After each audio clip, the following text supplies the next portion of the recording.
And we are live for another ATG fireside chat. Morning brew. I don't know how to, I haven't come up with a moniker yet for this, but how about the Dawn Patrol? Oh, very good. Oh, very good.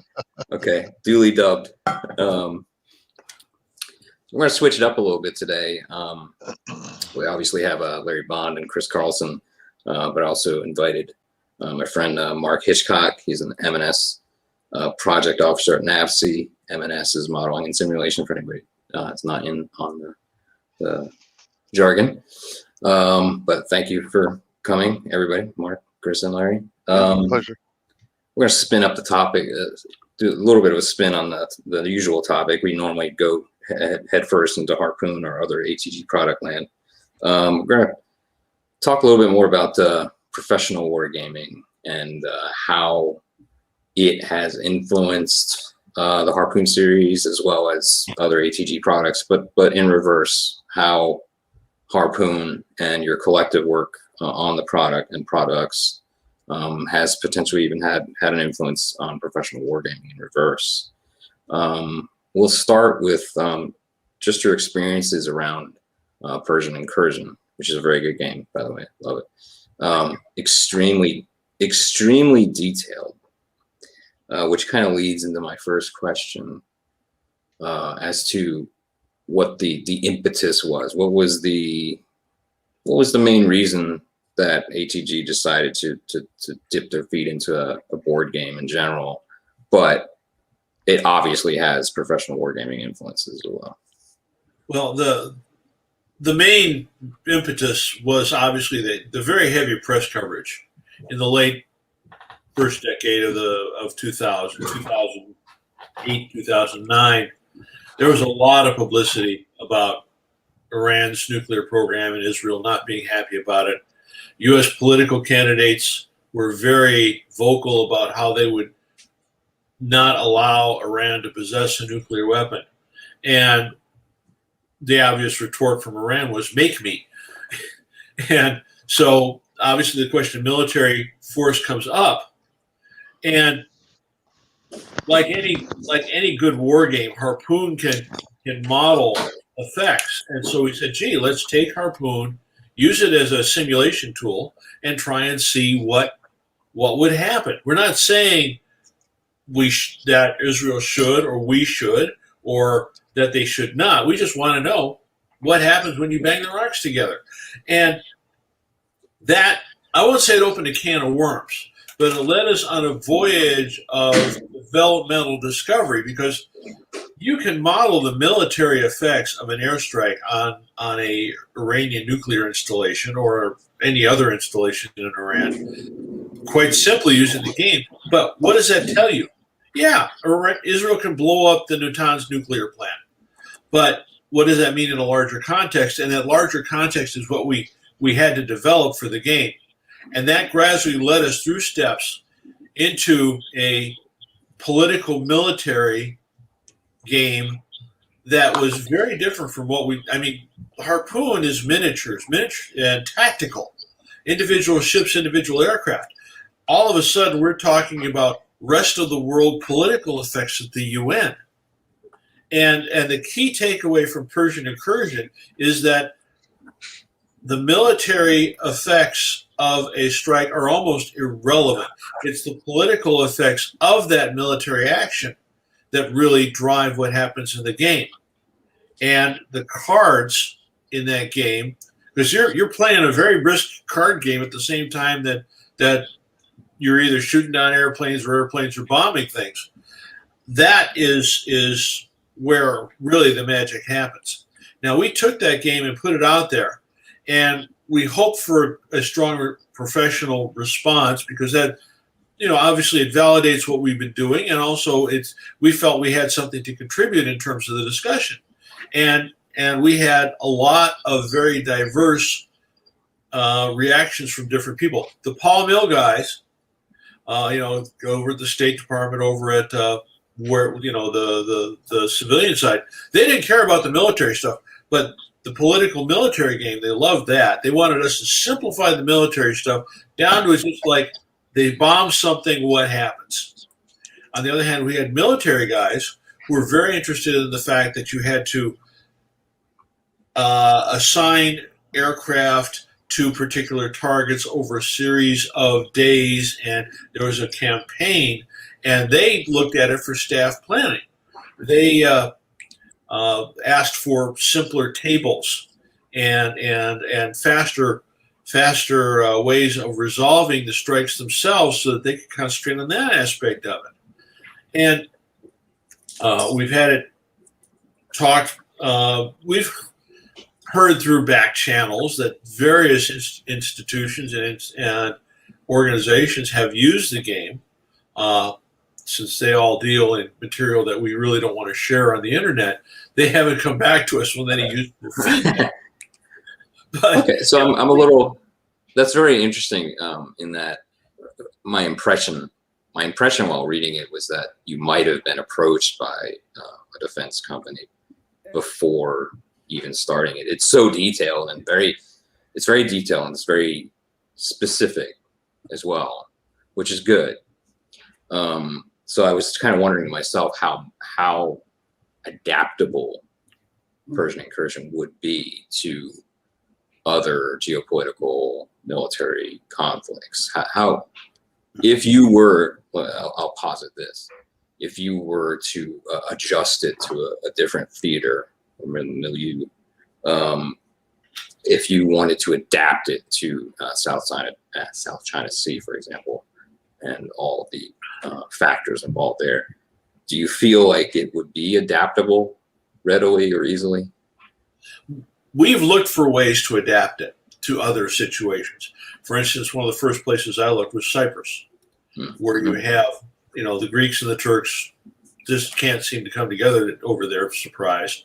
And the thing is, the question of military confrontation is less urgent than it would be in Iranian or Israeli dispute. And the scope of the combat is much smaller, limited to the island itself. The idea of it spilling over back into the Greek-Turkish border is it just didn't work. South China Sea is a different issue in that it's a very diverse, very dispersed kind of resource asset. I mean, China geopolitically needs access to the South China Sea simply for trade, people to pass through it if nothing else. I think they're going much further than that, but it's hard to define that. See, we could boil down Persian Incursion to a single question: will Iran continue to proceed with its nuclear program if Israel can demonstrate that they can come over and set them back years, anytime they want, without loss? That was the criteria that Israel had to meet. So when you see laser-guided bombs being dropped from Israeli aircraft, the targets are not the Iranian installations. They're the minds of the Iranian decision makers, who at some point, if the Israelis are successful, will say, "There's no future in this. We're going to waste money. We're not going to get anything done. Let's just give it up because Israel won't let us." But Iranians are national pride is they have as much as anybody else, and maybe a little bit more. So they're going to have to really be convinced that this is not in their interest. So it's a mind game. So I'm sorry, anybody else trying to talk? Okay. So the actual system of points, the intelligence, military, and political system, was that where did that come from? Was that from any homegrown rules that any one individual had been using prior, and was adapted into Persian Incursion, or did it purely? Did you sit down and think of how to frame the question? I mean, I guess if I was to boil all that jabbering down to one question, is how was Persian Incursion developed? Was it developed from that question and outward, or did you work on parts or portions of the system first, and then kind of Well, the actual military quote module unquote came together very quickly. We had to bring in outside talent, a fellow named Jeff Doherty, who'd worked on other card games, because Chris and I had no experience with card games. And I give Jeff full props for coming up with a river concept for how the cards were laid out, for creation of most of the cards. We looked at the intelligence points, the military points, the political points as resources that the two sides could spend to accomplish their respective goals. And obviously different actions require different combinations of those points. That's a fairly common occurrence in a lot of games these days. I will go out on a limb and say, at least for Chris and myself, it was from whole cloth. Whether Jeff drew on his experience designing other games, I've never asked him that question, actually. Mm-hmm. But yeah, that's basically us trying to model all the factors that would go into a particular action and how that influence is applied. I mean, there was a reason why we had not only Iran and Israel as tracks on that map, but also U.S., Russia, China, the other major players, and then ROW, the rest of the world. Yeah, I love how that interplays with it, and I like how there's a precursor to it where you're actually given a certain amount of adjustment or upgrade points to begin with. And there's a lot of, it's just, the more I dived into it, I was like, this is a really good game. You know, it just factors in a lot, and it all clicks together very well. Was there anything during the development process that didn't click very well and that had to be adjusted considerably? Well, considering that we were exploring a question rather than trying to model a particular historical battle, we would ask, you know, what about this? What about that? What about, you know, these other factors? Do they play? And we would explore them. Some of them could be resolved through research. Some of them were simply things that we abandoned along the way because they didn't contribute to gameplay. Chris, can you recall any off the top of your head that we really investigated and then said, you know what, this doesn't fly? Yeah, when we were at Cold Wars, we were having one of our after action meetings because we had tried to play one of the initial designs for Persian Incursion, and by the end of the discussion, it was, this is not a miniature game. We cannot make this a miniature game. We need to go to a board game. And, you know, at that point, we had to rethink everything. So it was originally envisioned or even originally executed as an extension of Harpoon? Yes. And not necessarily interested? Yeah, it was initially going to be a Harpoon supplement. Mm-hmm. We were just going to pull stuff in. I mean, a lot of this stuff actually came out of the research Larry and I were doing for our novel Exit Plan. A lot of we were doing the initial works on it, and you know, Larry has one of those light bulb moments and says, "Oh, this would be a good game." Yeah, that's worked for me before. So. Yeah. Well, it's just funny the way and the strong professional's response has been that this is a useful tool, not for planning an Israeli strike on Iran, but for just discussing the question. You know, I've said this any number of times. You play a war game as long as it's halfway historical, and one time tells you nothing. You've had a good time, and you know you got bragging rights. Maybe you play it 2 or 3 times, and you begin to see what factors drive that situation. And we were looking to see what would cause the balance to tilt one way or the other to make the Israelis think that they had a chance, or for the Iranians to think, nah, we're just going to tough it out. We also expanded the game in places. I think it was fairly well into development when we decided that in addition to simply bombing nuclear facilities as a way of influencing the Iranian decision. The Israelis could also conduct an economic campaign and go after the oil facilities. Now it's blackmail and it's an indirect attack and would be more subject to international opposition. I think we penalize the Israelis a little bit for that. But can they make the Iranians come around quicker by simply wrecking their economy? Even in 2010, they still hadn't fully rebuilt from the Iran-Iraq war. There was a lot of idle equipment that hadn't been repaired yet or was operating at less than full efficiency. So their oil industry was vulnerable. You bomb enough of that, they've got no foreign exchange, which reduces the amount of leverage they have around the world as well. So it's not a bad strategy. It's a different strategy, whether it works or not. If it works, it's not a bad strategy.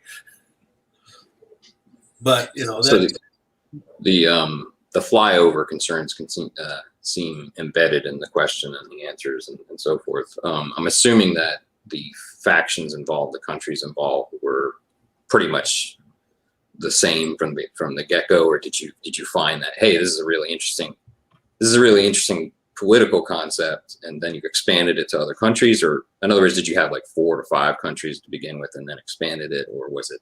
Well, obviously geography was the driver on that. Right, of course. There's only a certain number of ways to get from here, unless you want to go the long way around, and that wasn't an option. Even then, Israel has overflown other countries before, on strikes and the Osirak reactor, for instance. So it isn't like they have shown they've shown a willingness to do it. We identified 3 possible routes: the northern route, the central route, the southern route. Interestingly, Saudi Arabia has said, we could talk. They would want the Israelis to make it worth their while, but they might be willing to serve as a conduit or getting rid of the Iranian nuclear program is in their interest as well. Iraq, Turkey used to be at what I considered the most viable option. And when we first wrote the game, Israel and Turkey had fairly close relations. And to the point where Israel was upgrading a lot of Turkey's weapons. They were conducting joint training exercises. There was a lot going on. And then there was that incident with the, Chris, do you remember the name of that ship? Your memory is so much better than mine. That the Israelis boarded violently, and it was, it soured Turkish-Israeli relations to this day. Yeah, I don't remember the name, but basically Israeli commandos went aboard, and it got messy, and I don't think that's what Israel wanted, but the effect was disastrous. Even though Israel and Turkey have genuine mutual interests, the Turkish government is not showing any willingness to come back. At this point, if Israel tried to overfly Turkey on its way to Iran, I think the Turks would be more than willing to shoot at any Israeli aircraft that came over. So that northern route is much riskier than it used to be. But yeah, they have to somehow engineer safe passage through either Iraq and Jordan, which is not a huge challenge, Saudi, or Turkey, so that they can even get at Iran. So there's a huge foreign policy diplomacy, as I think Don Rickles says, they've got to make a deal with somebody to for instance, they could go to Saudi and say, okay, we want to overfly your territory. And saying this is not just one flight; it's days of operations. It's taking care of damaged aircraft that might land in your territory, repatriating pilots. It's if not passive, it's not passive cooperation. It's active. So for instance, Israel could offer some sort of huge diplomatic settlement to the Saudis on, they say, the Palestinian question. and recognizing that they'll take a political hit at home for that, but might gain some international credibility and might allow the Saudis would then facilitate their overflights. It's hard. It is a hard thing people say, well, gee, Israel will bomb Iran if they build a bomb. Well, that might be their goal. It's a few steps along the way. Mark, I was going to open the floor to you if you had any questions in particular for in regards to this. No, this is an area that I generally don't participate in with my normal course of duties. Interesting area, very, very interesting. But where I work, we don't necessarily deal with those type of issues. Over. All right, we have a question from John Newth.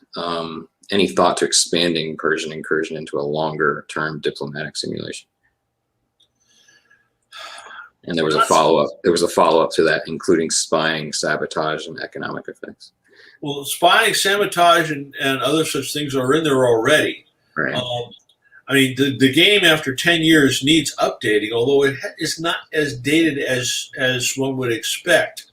The Iranians have a few new SAM systems that they've taken on in, but as far as I know, their IADS system has not been upgraded to a great degree, so it's still very fragmented, and I feel vulnerable. Meanwhile, the Israelis have upgraded with tankers and F-35s and other advanced gear. I especially like their Rampage missile, which is basically a small ballistic missile that is launched from an F-15. This could be launched well outside of even the range of the new S-300s that they purchased from Russia. And it's clear that being able to carry out the mission, if they can get there somehow, is a priority for the Israeli Air Force. And it should be. I mean, for them, it's existential. One nuke could shatter the country. 2 nukes would destroy it as a nation. So Iran shows no sign of not wanting nukes and not being willing to use them if they so choose. In answering the question about expanding it, part of the problem, John, is that the guy who would have to do that went away to Monterey for 2 years or so to study in cybersecurity. So we really haven't had Jeff's bandwidth, if you will, to work on expanding it. And because that's something that Larry and I just, we have a better feel for it now that we've done it. It's just that if you ask me to spend my time developing a more in-depth diplomatic simulation versus doing, say, like China's Navy or the Commonwealth Navies, I'm going to go hardware rather than Paul Mill, because I'm not a fan of Paul Mill games. I feel like the games are written in a way that are quite modular, right? I mean, somebody could easily do a player mod and hook it right into the IMP points, etc. You can extend the diplomatic phase, right, and just keep going. And that's one aspect that you could do with it.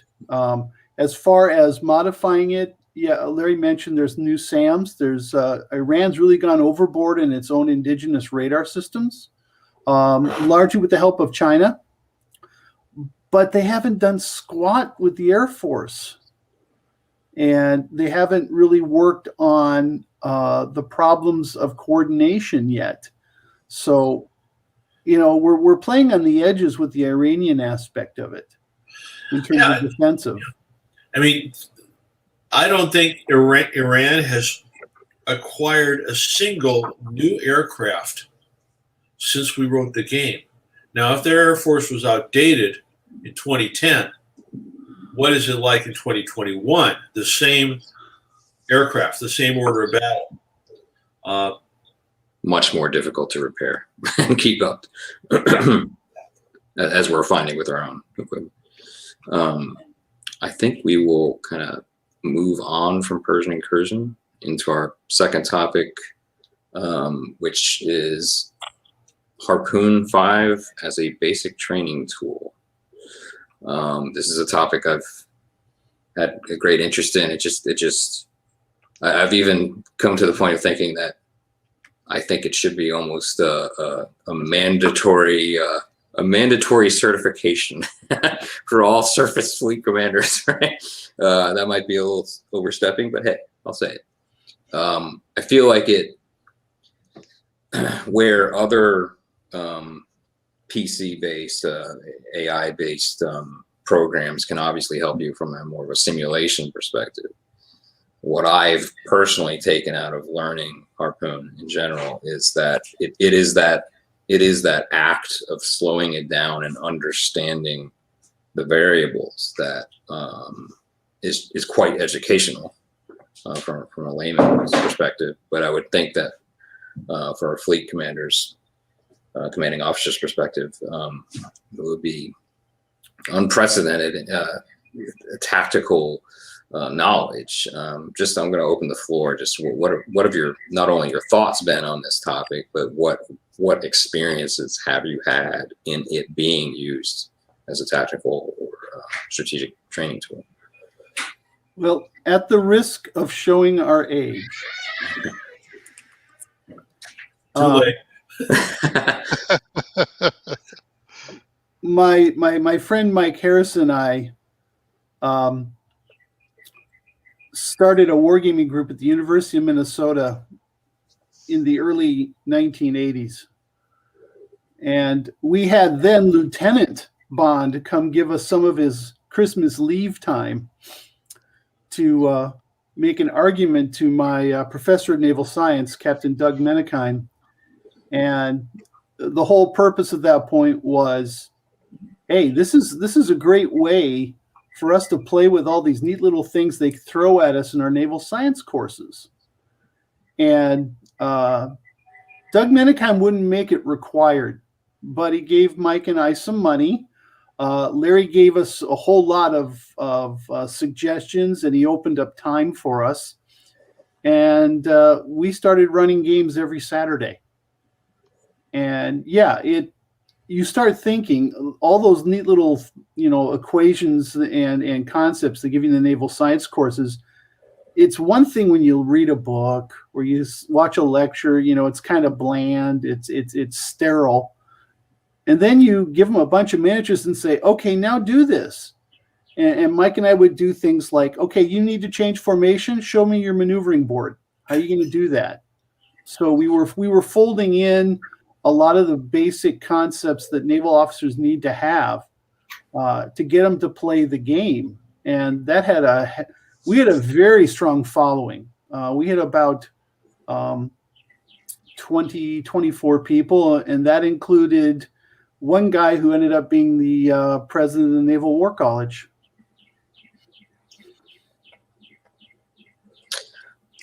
So I recently found an article from Forbes magazine from last year, from about August of last year, a fancy magazine article on Harpoon 5, and that was coming out, and it mentions NavTag. I will quote the article. I will quote the fancy schmancy Forbes article. In July of '76, a young naval officer made the short walk from his warship to a destroyer tender. Lieutenant J.G. Larry Bond returned to the USS McKean with a precious copy of NavTag. It was a great training aid, but its classified status created a bureaucratic barrier to playing it in the open. I mean, was that a tangible influence, Larry, on taking it from thought to tabletop? Absolutely. I mean, I still remember very clearly going over to the tender and meeting Lieutenant Commander Neil Byrne, who at that time was who was assigned to the staff of Comm Crew Group 5. Now, Neil went on to build NavTag, a computer version of that, into a fairly sizable empire within the Navy. and I think he did a lot of good with it. But the original manual version that I had was classified secret no form, because he used secret classified material to build it, because he's training naval officers, want to give them good. Well, the issue is, okay, I had to sign for it, had to bring it into our classified material inventory, which is fine. I happened to be the secret control officer on the ship at that time, so I signed it in. But now I can't leave it lying around in the wardroom for the other officers to read at their convenience. I can't make copies of forms and pass them out to everybody, because I'm creating new classified material that has to be entered in the system and has to be locked up when it's not in actual use, etc., etc. So my decision to come up with a similar game in the same scale, but make it unclassified, draw it exclusively from unclassified sources. Yeah, that was a huge part of that. It also, I won't be shy. I wanted to sell it at that time. I wanted to sell a war game, and I said, if I write with classified material, they'll lock me up and throw away the key. I mean, would you even say that it was?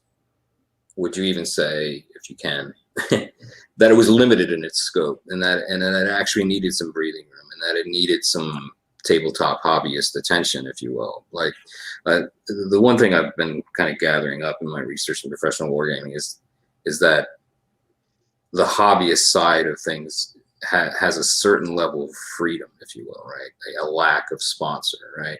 Where you because it's unclassified, because it's a little bit more open-ended, because everybody can participate, because people with love of history can participate, etc. They bring something else to the table. Was there anything you felt like that was missing from a training perspective way back when, that actually could have been augmented by the freedom of it? It's interesting. I mean, we talk about wargaming and being useful for training, and within the wargame hobby, within people who know about wargames, it's kind of a given that, yeah, this is a good thing to train with. And the thing is, as much as people use the term wargame, even within the professional analytical community and the military community, they still have a very, very limited understanding of what a war game is and what a war game can do.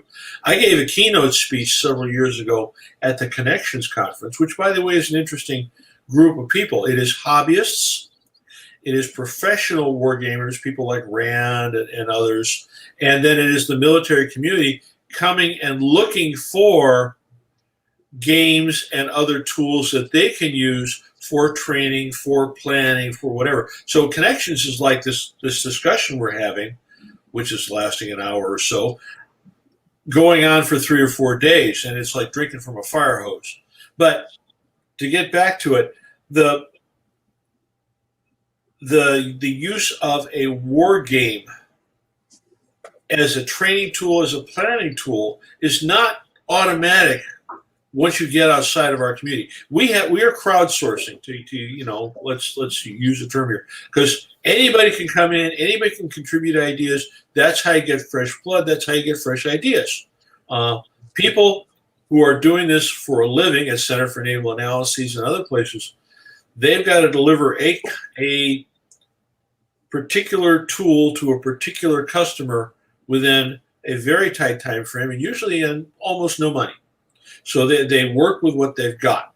And there's also certain expectations from the customer as to how that tool will appear. And while it sounds like it shouldn't be this way, the tool has to be intuitively recognized. If you lose if you lose the confidence of the customer in the validity of that product, you've wasted your time, and he's not going to come to you again. We've had simulations at Center for Naval Analyses where you get counterintuitive results, or it wasn't transparent how that result was arrived at, and the customer says, "I don't believe that. I don't think that's real." you're wasting my time. You go away, because you're talking to captains, you're talking to admirals, and these guys don't have a lot of time to waste, and they do not suffer fools. So, long answer, sorry. No, this is Mark, and I want to kind of echo what Larry has talked about. Where I work, we do use modeling and simulation tools. We're starting to use wargaming tools.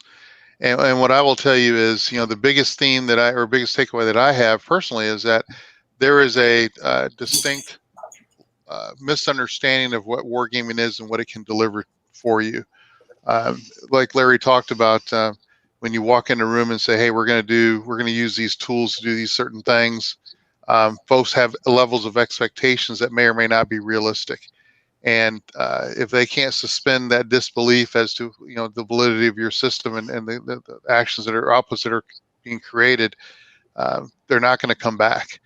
And the military community as writ large, especially military officers who you're dealing with, want a product that is realistic. They want to see something that with the outcomes they expect to see, or the performance of the ships and platforms, they expect to see a certain level of validity there. So, having said that, modeling and simulation tools, analytical tools, are not well suited for wargaming. There's a lot of folks in the community that want to take an analytical tool and shove it in that block that says we're going to use this to create a war game, and are disappointed in some cases with the results, and are lack of understanding of what those things can do for them, and so there's a frustration there as well. I think part of what we do, especially the hobbyist community, and I know you mentioned connections, part of that is when the military audience is there, they're getting educated as to what wargaming is and what it can do for them. I normally talk to the audience and I tell them that, so point number one is this is not an analytical tool. We're not doing analysis. What we're looking for are insights into the decisions that you're making as you play through the war game itself. So we have that conversation, and it's an important conversation to have with the audience, because there are some misconceptions as to how well did your platforms perform and why didn't it do X, Y, and Z, comparing it to an analytical tool or modeling simulation tool. And so you have to have that talk with them up front. So Larry, I think you're spot on. I think that is a friction point within the community, and as how we use wargaming writ large, especially where I work, is now it's now as much as a common or a talked about flavor as cyber was back in the day when cyber first came on board. Everybody wants it, but they're not sure what it is and what it can do for them. But we all want it. We want a piece of that.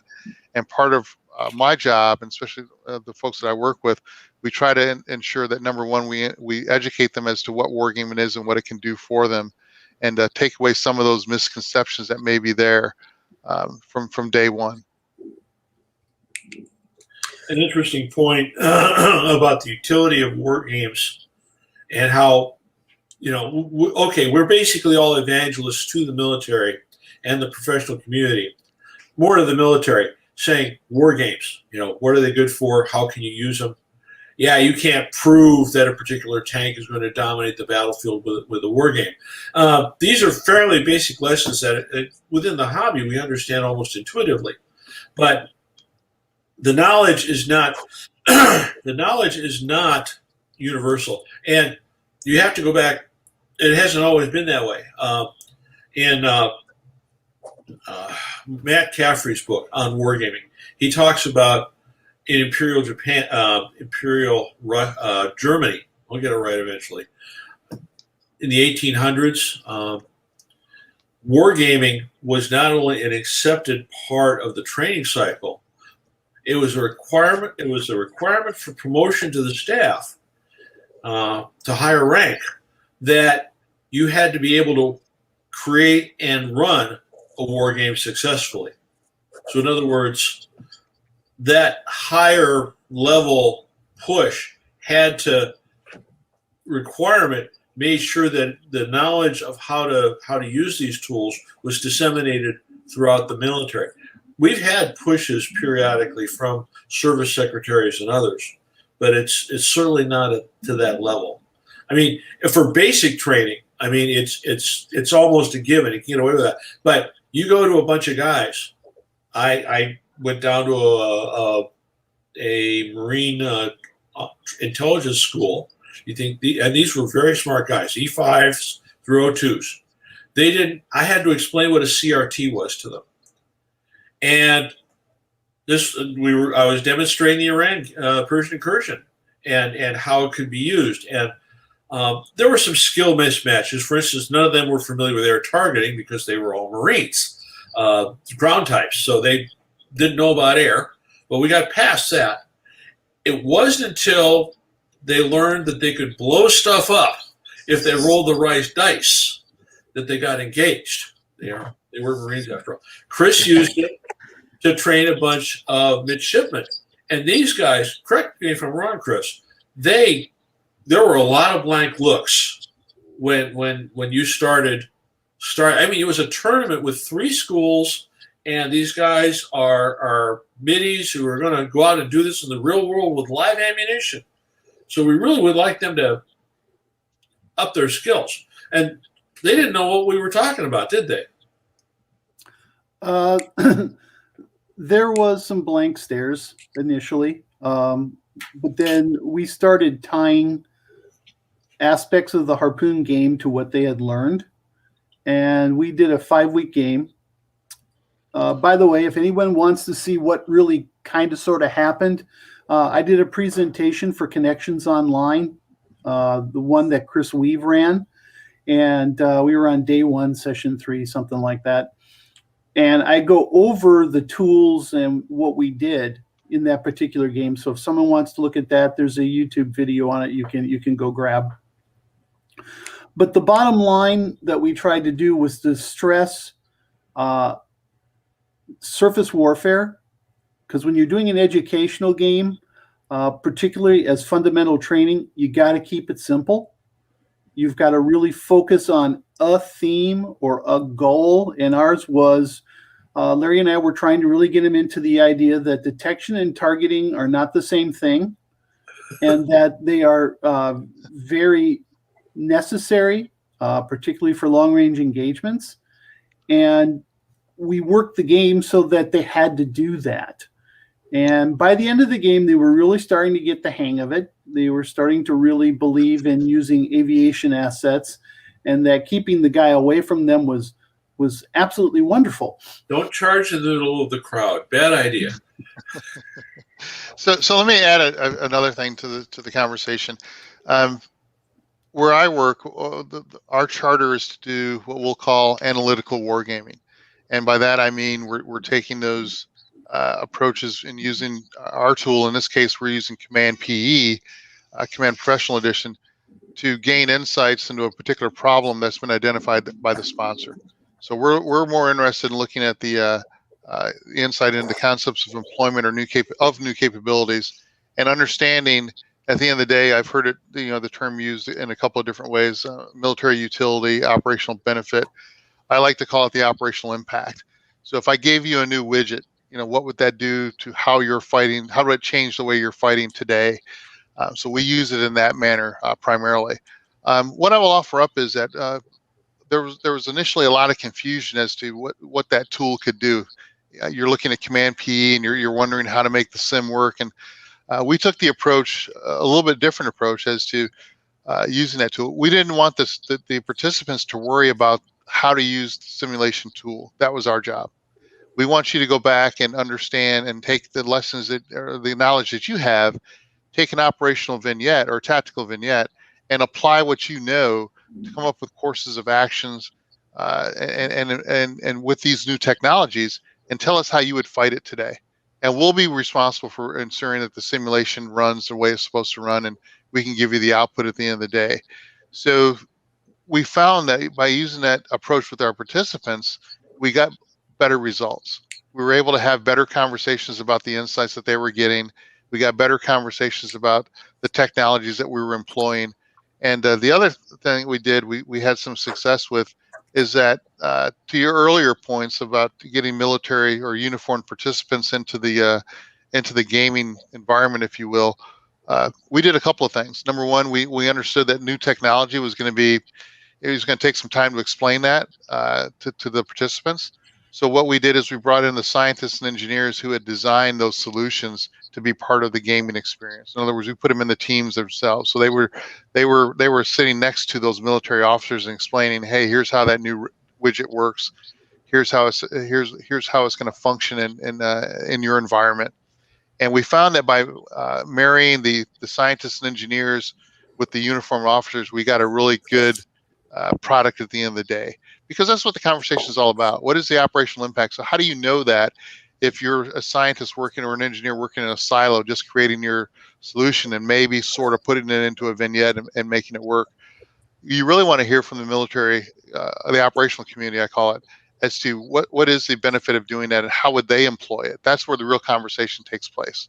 So we also found that once we did that, and that new technology wanted to be inserted into another event, say it's a fleet exercise of some sort, there was more initial buy-in, because the military community, the operational community, had already seen that particular solution and that particular vignette, and they were more comfortable with being a quote unquote advocate for bringing that solution into a larger event. So we had some success in doing that. I kind of call it our niche right now. We're not trying to compete with a larger scale event. Let's call it a fleet exercise, or maybe a live event that's taking place on a large scale range with live assets and folks of that nature. We have a niche that says, let's give them a sandbox to play in and understand how this stuff is going to work and what the operational utility of those objects are. We were finding there's a very good demand signal for doing that. So I guess what I'm trying to convey is that there's an appetite out there to allow or to use the wargaming activities, and I call them activities as opposed to a war game itself, because I think there's a lot of things that not only involve the war game, but the development of the war game and those wargaming activities that are associated with it, to bring that toolkit to bear with these communities and allow them to use those tools to understand and get the insights that we're looking for as well. So I think we've had great success along that path right now, and I think that what we've also seen is that there's little to no resistance now from the larger communities, like the Naval Warfare Development Center that does large scale events and is responsible for education and training, or the operational test evaluation community that does certain things that are just only in their purview. So we've able to kind of carve out a niche that says it's a smaller scale activity, and here's the benefit of doing something like that. And what we're finding also is that the operational community, the military, the uniform officers and participants are helping us develop that even further, because they also understand or seeing the benefits from doing that. Over. So one of the main differentiations for a war game versus analytics is the human decision factor, right? And that is a main goal of demonstrating and simulating within a war game is the human decision. One thing I think that, and I think both Chris and Larry, you've emphasized this to me over our talks and so on, is the fact that time is of essence, right? What I would posit is that Harpoon 5 does a slightly strong word better job at showing the player the effects of their decision based on time than, for example, comparatively, and I love Command. I play the commercial version a lot. I feel like Harpoon, because it slows down and dissects the effect of decision over time, and then ipso facto detection and fire control, that it is, as a teaching tool, I would posit it does a slightly better job at training in that regards. Is that too strong a statement? War College went down the same path. Command or computer Harpoon, either way, it's a black box. The players cannot see what's going on. They make a decision and then poof, here's the result. And they don't necessarily see the relationship. That's why the Naval War College really started moving back towards a manual. There's some computer-based stuff in there, particularly in presentation, but they slowed stuff down so that the explanation had a chance to take place, that the discussion of, well, why did you do X? And then walking them through the various the steps in resolving combat, you go, oh, I see where X, Y, and Z actually fell into place and it affected my decision, which on a computer game, you don't have. The advantage of the computer game is playing in real time and solving a lot of calculations very quickly for a large number of contacts. And that's great when you want to do a massive exercise. When you're trying to teach fundamentals, I view it as a detriment because too much is skipped because it's all in the black box. You've stated exactly what I was thinking. Very well. You were now. Let's see, we're getting up to about the 51-minute mark. I would like to open up to the floor a little bit if we have any viewers that have any ATG product questions. I know we've kind of gone strongly on our topic here. Is there anybody watching on YouTube that would like to posit any product questions? And before we gather a couple of those questions, is there anything you want to just bring up, Larry and Chris, as far as what's coming up for Chris, ATG? you want me to do a status? Okay. China's Navy is in. I'm building the draft for that right now. Chris has one more batch of data that he's polishing for us. I will drop that into the draft, and after that, we're off to the races. All our products start as a rough draft and then go to a smooth draft, and then they're galleys. So they were reviewed 3 times before we put them out there for you guys to find all the errata. So China's Navy's getting close. I'll leave it at that. We are actively working on updating and revising High Tide. It's a much more than just simply replacing the stats with new stats. There are new scenarios. A lot of new information is going into it. So those are the 2 Harpoon products that are going on right now. The biggest news, which has happened just in the past 2 weeks, is that Harpoon is now available in Chinese. A translator named Chang Lei approached us a couple weeks ago and said, hey, I have translated Harpoon 5 into Chinese. Can it be sold? Okay, would you be willing to upload this to the Wargame Vault and sell it? I went, let me think about this. Yes. And he has not only translated the rules, he's translated the player's handbook and the jumpstart and the expanded critical hit tables. The last 2, of course, are free. The first 2 you pay for. They are all live on the Wargame Vault right now. I don't know how many Chinese-speaking players will hear this, but we've also, of course, put up banners in Chinese on the Wargame Vault to let them know that those products are available. And we're delighted. China has an extremely active gaming community. It's also obviously very large. Reaching out to those folks opens up all kinds of paths of communication. Gee, we're working on a long term on another supplement for Dawn of the Battleship that would include the Sino-Japanese War. Maybe some people in China can have access to sources that we don't have over here in the West. There's all kinds of opportunities. It's very exciting. We're looking forward to it. And beyond that, we're working on a French version of the game. A fellow over in France, Francis Marlier, is translating Harpoon 5 and is also working on a French supplement and a French Navy supplement for the game. We've got supplements for NATO North and NATO South and Latin America also in development. There's a lot going on. Is there any development in British Navy as well?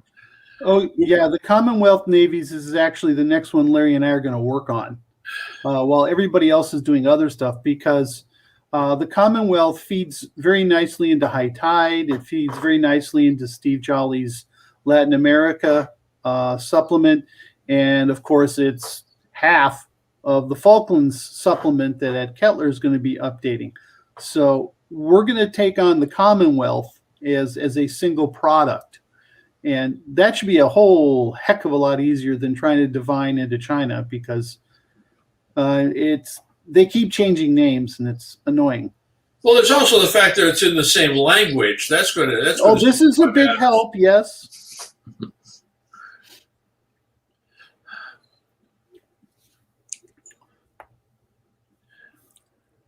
Mark, did you have any product questions by any chance? I did not. Thank you. So you somewhat stumbled into the topic you knew I was going to ask about, but the South Atlantic War 2. Any thoughts on South Atlantic War 3 this year? I don't know if it's going to be this year. It all depends on how fast Ed can work. And, he's gotten all the baseline documents. Larry's tweaked him onto a couple of books. Although, Larry, there's a hardcover book on all Argentine air that if you haven't seen it, you need to get it. I have not. We're not talking about the Skyhawks book, are we? Oh, no. This is about 3 times bigger than the Skyhawk book, and it's hardcover. Oh, my God. Are there lots of pictures? Yeah. No. Okay, well, in any case, please send me the link. I will have to order that. Yeah, I mean, I'd show it to you, but I'm not too sure where in these stacks I've put it. But well, does Ed know about it? Hey, I see it. Okay, book blurb coming up here. Abandoned Ship is another good book that just recently came out. By the way. I haven't seen that one. It's very good. Please send me the link. I will. Wings of the Malvinas. I have not seen that one. I haven't seen that one. Oh, man. I mean, the good news is we're getting a lot of scholarship, a lot of stuff is published. Bad news is there's a lot of stuff to chew through while we're rewriting the... Larry, the bad news is this is by Squadron. Oh, boy.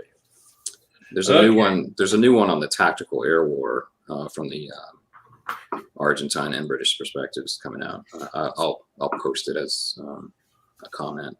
Can't remember the title. I'm still waiting for the overview that's going to go in the Latin American War series. That's not due out till June, I think. That covers all the naval aspects. So I don't know if this was the. I'm gonna put the link to the air power and Falklands conflict is coming out. Put that in there. I put it in the YouTube comment. Hopefully that comes through.